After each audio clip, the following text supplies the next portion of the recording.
practically weaned from the bottle onto pecan pie. Harvest being generally in the fall, you usually see this on the table during Thanksgiving. But for me personally, I can have this pie year-round. In this video, we're going to show you how to make this Southern classic pecan pie with this wonderful all-butter crust and not too sweet filling.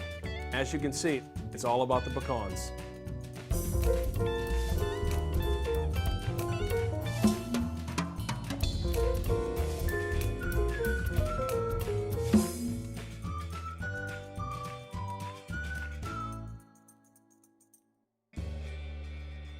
So we start out by making our crust. Now most Southern cooks will use a blend of shortening and butter, including my grandmother and my great Aunt Patty. I prefer to use an all butter crust for its flavor, its texture, and a wonderful sort of tender crumble that it'll provide. We start out by adding our flour to our food processor, and then we'll add a pinch of salt, and then our granulated sugar. And I like to pulse this a couple times prior to adding the butter. And here we're adding our cubed cold butter, always unsalted.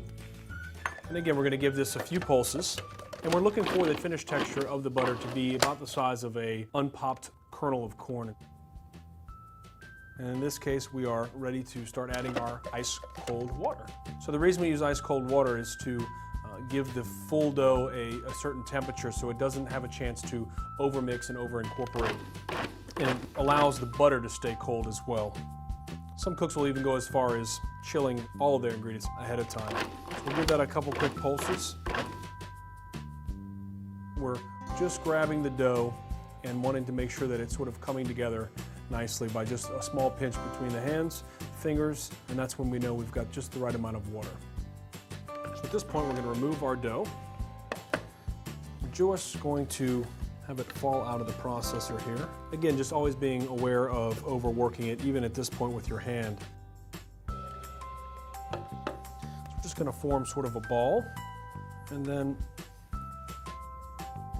with a little bit of plastic wrap, I'm going to just press this dough in there.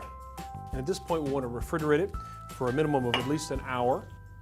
And if you're impatient like I am, and you needed this yesterday, you can throw it in the freezer for about 30 minutes until it's nice and firm. So at this point, we've allowed our dough to chill properly in rolling out a nice even crust. What we're going to do is we're going to dust a clean, dry surface with a little bit of dusting flour, just enough so that your dough can move around.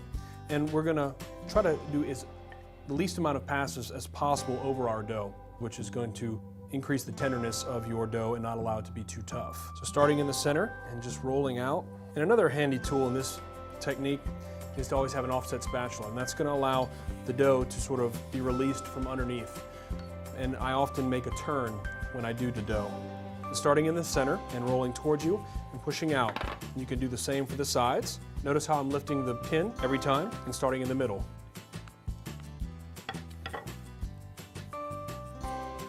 This is the other reason why it's important to use a really cold dough, because otherwise your butter starts to come to room temperature and it's a lot harder to work with. A lot of people like to flour their rolling pin as well, and that'll just allow the flour not to be clumped up on the actual dough.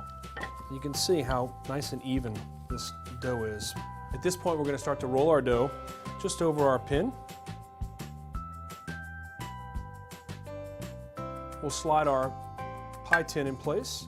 At this point, we're just literally putting a little overhang on the top of the pan and just unfurling it literally.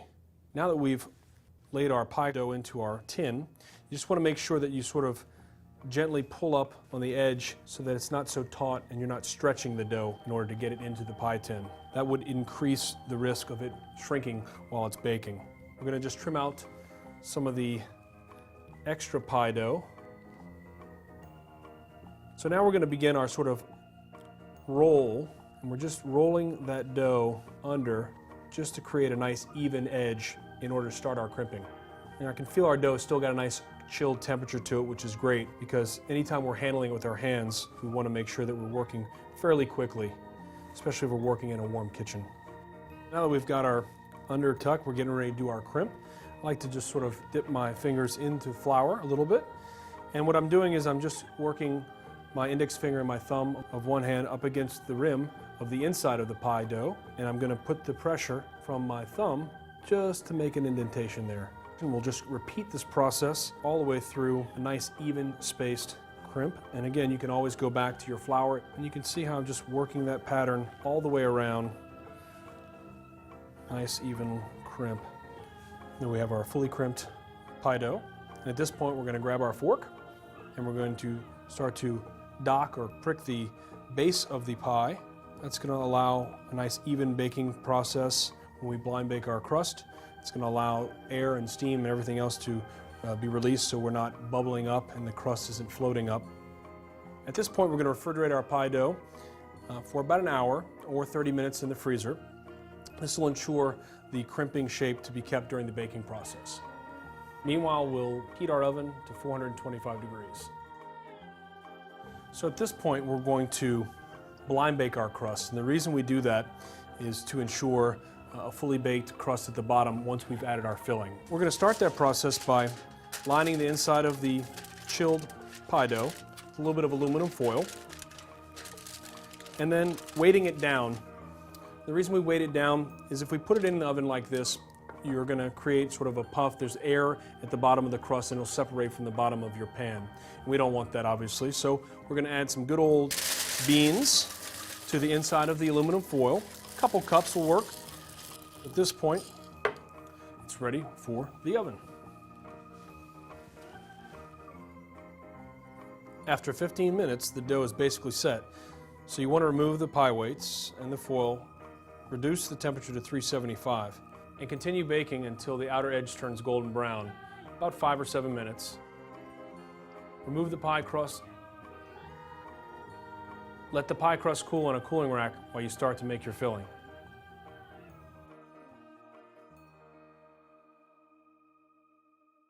When you use whole eggs, it tends to, pies can tend to sort of puff or crack and almost get an eggy sort of flavor.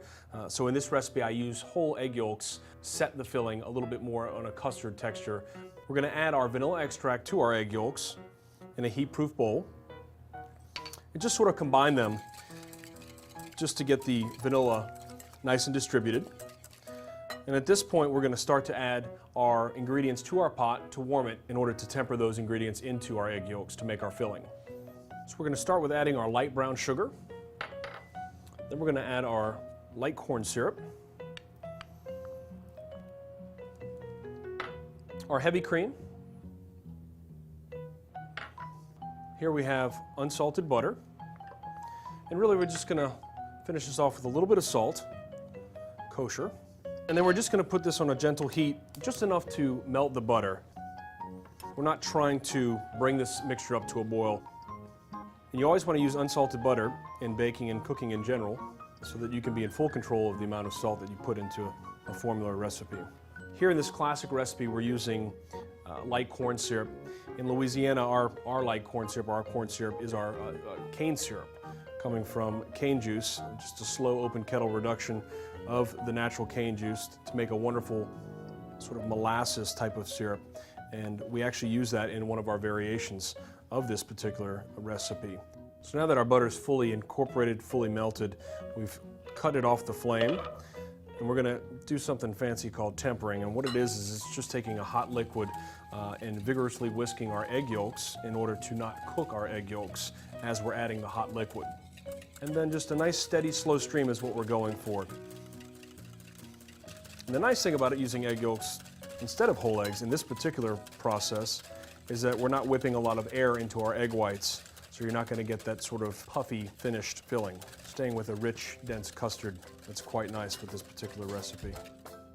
As just a precautionary step, I like to strain my filling, and the reason, you never know if you do have a little fleck of cooked egg or particles in there. And we're just going to take this mixture and we're going to pour it right through a strainer.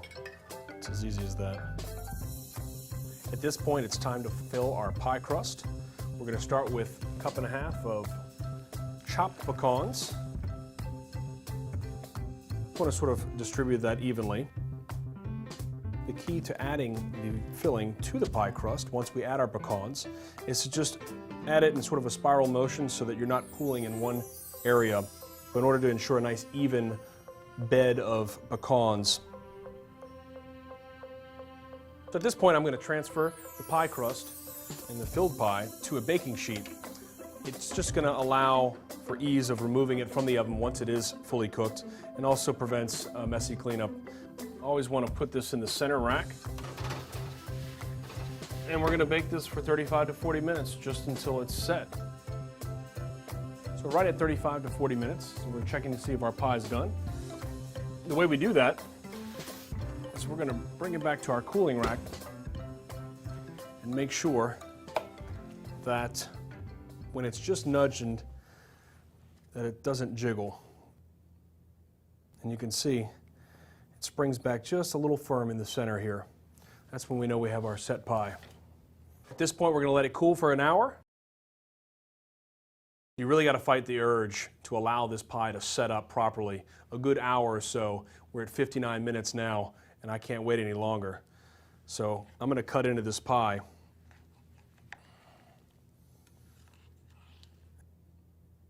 And as you can see, it's all about the pecans. But now's the time to make sure that this Southern classic is living up to its name.